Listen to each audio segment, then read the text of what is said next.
Hello, this is my YouTube channel edu learnings. तो आज हमारा लेक्चर 3 है कोऑर्डिनेट ज्योमेट्री का और एक्सरसाइज जो हमारी 7.1 का क्वेश्चन नंबर 7th। अगर हम बात करें क्वेश्चन नंबर 7th की, क्वेश्चन नंबर 7 कहता है find the point on the x axis. हमें एक्स एक्सिस का पॉइंट फाइंड करना है जो कि इक्वी डिस्टेंस पे है फ्रॉम 2, -5 एंड -2, 9। देखिए, मान लो कि ये हमारे पास एक लाइन सेगमेंट है, ये हमारा ए है, ये बी है। ए के कोऑर्डिनेट्स हमें जो है वो दिए हैं 2, -5 और बी के कोऑर्डिनेट हमें दिए हैं -2, 9। ओके, और हमें बोला है कि एक पॉइंट है जो एक्स एक्सिस पे है, मतलब कि एक पॉइंट जो है सिर्फ एक्स एक्सिस पे है। मान लो एक पी पॉइंट हमने ले लिया जो कि एक्स एक्सिस पे है, सिर्फ एक्स एक्सिस पे बात कर रहे हैं, सिर्फ एक्स एक्सिस के, मतलब कि वाई एक्सिस दिया ही नहीं है। वाई एक्सिस हम मान लो कि वो क्या है, 0 है। और जो ये पी पॉइंट है ये ए से भी उतनी ही डिस्टेंस पे है जितने बी से है। मतलब कि अगर हम ये बात कहें कि हम ये कह सकते हैं कि ए पी जो है इज़ इक्वल टू क्या है, P B. A P equal to किसके बराबर है आपका, A P is equal to P B. ठीक है, यही कह रहा है क्वेश्चन, जो हमें कह रहा है इक्वी डिस्टेंस पे जो है। ठीक है, अगर इक्वी डिस्टेंस पे है तो हम ए पी का, क्या हम ए पी का डिस्टेंस फाइंड आउट कर सकते हैं? क्या हम जो ये ए पी का है उसका डिस्टेंस फाइंड आउट कर सकते हैं डिस्टेंस फॉर्मूला यूज़ करके, और उसके बाद पी बी का डिस्टेंस फाइंड आउट कर सकते हैं। अगर हम डिस्टेंस फाइंड करेंगे तो इक्वल है, तो हम इसको सॉल्व करते हैं। देखिए कैसे होता है। ए पी का अगर मुझे डिस्टेंस निकालना है तो हमारा जो फॉर्मूला है वो कहता है डिस्टेंस फॉर्मूला x2 - x1 का whole square plus y2 - y1 का whole square is equal to P B पे भी हमारा यही लगेगा, x2 - x1 का whole square plus y2 - y1 का होल स्क्वायर। ओके, ठीक है, आगे हम देखते हैं क्या करेंगे। देखिए, अगर हम ए पी के बारे में बात करें तो x2 कितना है हमारे पास, x है, माइनस x1 कितना है 2 का होल स्क्वायर प्लस y2 कितना है 0, माइनस है और -5 y1 है, तो माइनस प्लस 5 का whole square is equal to, और हम पी बी का डिस्टेंस चेक करेंगे तो x2 कितना है -2 माइनस x का होल स्क्वायर प्लस y2 कितना है आपके पास 9 - 0 का होल स्क्वायर। ठीक, अब हम आगे फर्दर सॉल्व करेंगे इसके, देखेंगे। देखिए, x -2 का होल स्क्वायर प्लस ये हो जाएगा 25 इज इक्वल टू, ये हो जाएगा आपका -2 माइनस x का होल स्क्वायर प्लस 81 9 का स्क्वायर। अगर आप ध्यान से देखें, इक्वल टू है और ये under root cancel out, then हमारे पास क्या बन जाएगा। अगर हम इसको देखें ध्यान से तो a - b का होल स्क्वायर, a - b का होल स्क्वायर क्या कहता है, a - b का होल स्क्वायर जो होता है आपका किसके बराबर होता है, a square plus B square minus 2ab। यही आइडेंटिटी हम यहाँ पे लगाएंगे, यहाँ पे लगाएंगे, तो लगाते हैं। क्या होगा, X square plus 4 minus 2 two का 4x प्लस 25 इज इक्वल टू वट, क्या आ जाएगा हमारे पास। इसको भी ऐसे निकालेंगे, -2 का होल स्क्वायर प्लस x का होल स्क्वायर माइनस आएगा -2 टाइम्स, है ना, -2 टाइम, तो प्लस हो जाएगा, ये आ जाएगा 4x प्लस 81। ठीक है, ये आपका, अगर मैं इसको और सॉल्व करूँ, अब क्या करता हूँ मैं, इस वाली पूरी टर्म को यहाँ पे उठा के ले जाता हूँ। अगर यहाँ पे उठा के ले जाऊँगा तो मेरे पास क्या बन जाएगा, 0 इज इक्वल टू ऐसे बन जाएगा 4 plus x square plus 4x plus 81 minus x square -4 plus 4x, ठीक है, प्लस 4x और -25, यही हो जाएगा। ध्यान से देखिए, प्लस का एक्स स्क्वायर, ये प्लस का एक्स स्क्वायर, ये माइनस का एक्स स्क्वायर, दोनों कैंसिल आउट। ये प्लस का 4, ये माइनस का 4, कैंसिल आउट। पीछे आपके पास क्या बच जाएगा, 4x कितना हो जाएगा, ये आपका हो जाएगा आपका 8x। ठीक है, और 81 में से 25 जाएंगे, कितने होंगे, 11 में से 5 के कितने होंगे आपके 6। ठीक है, पीछे बचे 7 में से 2 हो गए, कितने हो गए 5। ठीक है, अब अगर और फर्दर सॉल्व करेंगे तो देखिए, क्या मैं ऐसे लिख सकता हूँ 8x इज इक्वल टू -56, और x की वैल्यू कितनी आ जाएगी, -56 डिवाइड बाई 8 1 द 8, 8 7 द 56, तो x की वैल्यू कितनी आ गई, -7। अब आप ध्यान से देखिए, x की वैल्यू -7 आ गई। जो p पॉइंट था हमारा, उसका x एक्सिस पे जो काट रहा था वो पॉइंट क्या था, p पॉइंट हमारा क्या था, x, 0, तो ये क्या था -7, 0, जो कि हमारा क्या है, ये आंसर है।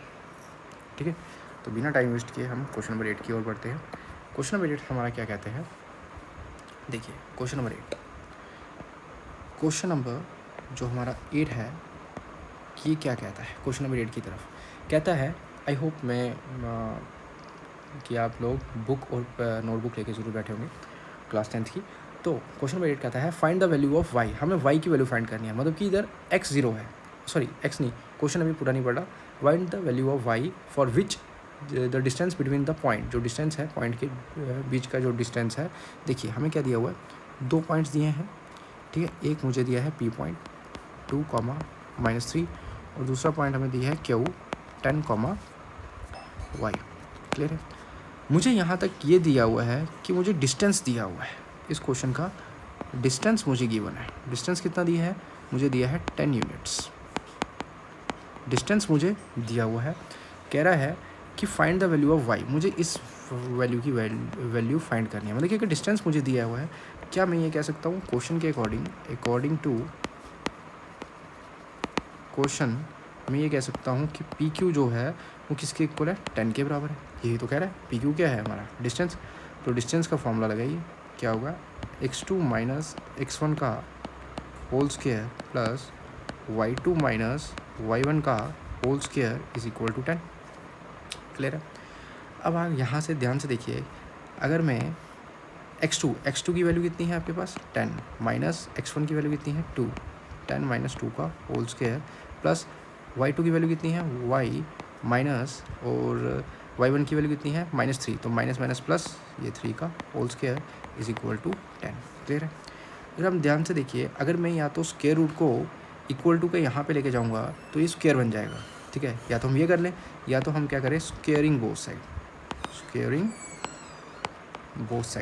अगर स्क्वेयरिंग बोथ साइड करूँगा तो ये कुछ ऐसा बनेगा, 10 माइनस 2 का whole square plus y plus 3 का whole square is equal to 10 का होल स्क्वायर, यही बनेगा।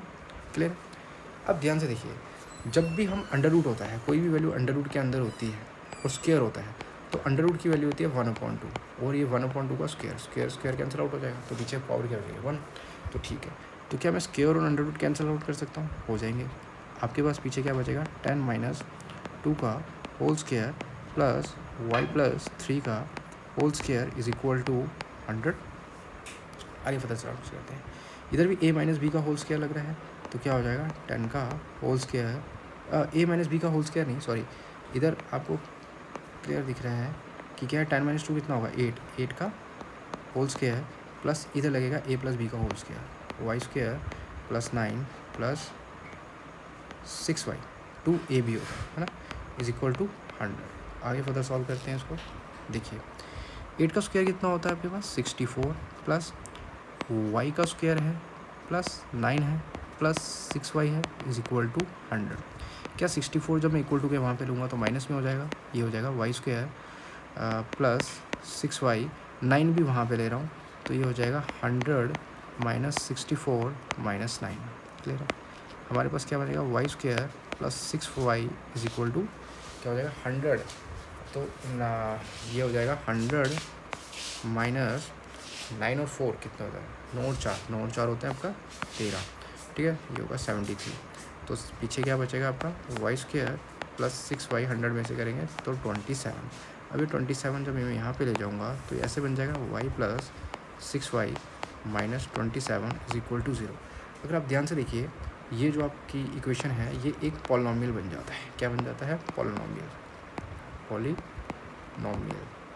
जो भी कौन सा पॉलिनॉमियल है, क्वाड्रेटिक पॉलिनॉमियल है। क्या है, क्वाड्रेटिक पॉलिनॉमियल।